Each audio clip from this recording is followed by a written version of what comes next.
Managing Director of the International Monetary Fund, Madam Christine Lagarde, has pointed to Ghana's rising public debts and risks in the energy and financial sectors as potential threats to Ghana's sustainable economic growth. Her comment comes after commending managers of the economy for returning the country onto the path of growth in the last 2 years. The figures point to an economy on a sound footing, ready for takeoff. Single-digit inflation, a reduction in fiscal deficit from 9.3% in 2016 to 5.9% in 2017, reduction in policy rate, and a trade surplus of $1.1 billion in 2018.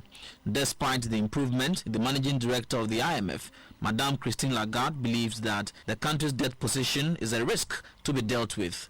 Ghana's public debt has risen from $120 billion in 2016 to $170 billion in the last couple of years. There is room for risk reduction in the energy sector.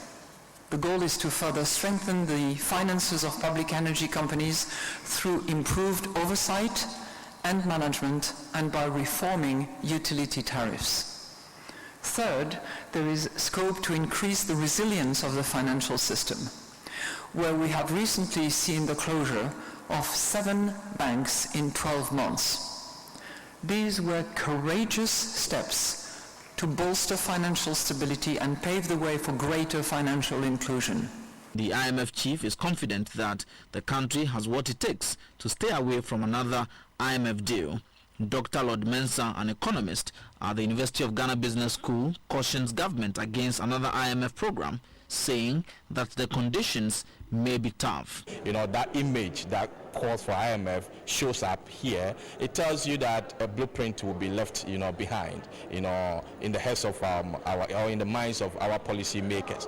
So in the end, they know very well that the IMF have, Ghana at heart. So therefore, in as much as we are exiting, those conditions that they gave us, I always say that it's not about the money that they gave us. The money is something small, but then the conditions that comes with it, that to put us in that financial discipline line is what is the most important thing. And I believe that, as she's living here and with her presence here, I think that will be will create an impression that they have Ghana at heart. Therefore, we should keep to those conditions.